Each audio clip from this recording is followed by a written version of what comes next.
This paranormal incident shocked the world. In June 2018, 12 members of a Thai soccer team vanished mysteriously while exploring the famous Sleeping Beauty Cave. June marks the start of monsoon season there, and the cave quickly flooded. Parents gathered at the entrance, desperately calling their children's names, terrified and helpless. At 1 a.m., Thai Navy SEALs rushed to the scene. They had no idea the rescue would be 100 times harder than anticipated. The cave's narrow passages had dangerously low oxygen levels, and reaching the boys meant diving through flooded tunnels. The team searched for traces of the children while securing guide ropes to jutting rocks. But by 5 a.m., they stumbled back to the entrance, badly injured. The cave's treacherous conditions were clear. The cave stretched over 6 miles, but after hours of effort, the SEALs had only advanced half a mile. The rescue quickly hit a dead end. Parents' hopes plummeted. No one knew if the kids were still alive. They tried Plan B, bringing in powerful pumps to drain the flooded cave, but this was hopeless. Water was seeping in from everywhere. The pumps couldn't remove even a tenth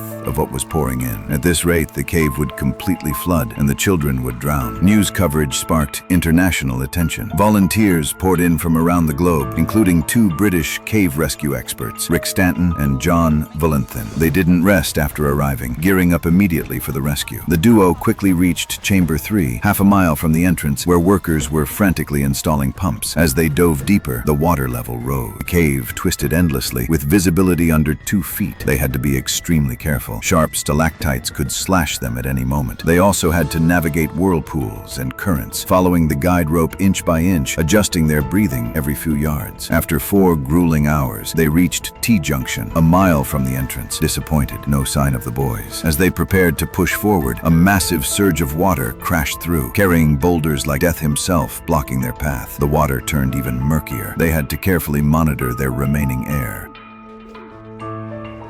Suddenly, Rick heard cries for help, a maintenance worker trapped by the flood. With no diving experience, the man was panicking. Rick decided to escort him out, but underwater, the worker lost it, thrashing in the narrow passage and slamming into sharp rocks. Rick shoved his regulator into the unconscious man's mouth and barely managed to drag him to safety. This dive broke all previous rescue distance records. The mayor welcomed them warmly as they analyzed the cave's deadly maze. With rain intensifying, the rescue had to pause. 7 days after the disaster, the rain wouldn't stop. Rick and John grew more anxious. They couldn't wait for the pumps anymore. The kids couldn't possibly last much longer. Against the mayor's orders, they re-entered the cave. This time they reached the T-junction in just 3 hours and 50 minutes. After a brief rest, they pushed into unknown territory. Soon they reached the cave's second major chamber. John shouted and took photos, but no response. They exchanged glances, preparing for the worst. They decided to gamble on one more push. After another narrow squeeze, they finally reached Chamber 9, 1.5 miles in. A pungent smell hit them. They'd found the boys. Rick and John could barely contain their excitement, counting heads while filming. Miraculously, after 10 days trapped underground, the kids were malnourished but otherwise okay. They'd rationed their food to tiny daily portions and drank cave water to survive. Their soccer coach deserved all the credit. He'd kept their spirits up in the darkness, helping them conquer their fears. But now, Rick and John faced an even bigger challenge. How could they possibly get all these kids out? This really happened in Thailand. To find out how the rescue ended, follow me. It's from the 2021 documentary, The Rescue.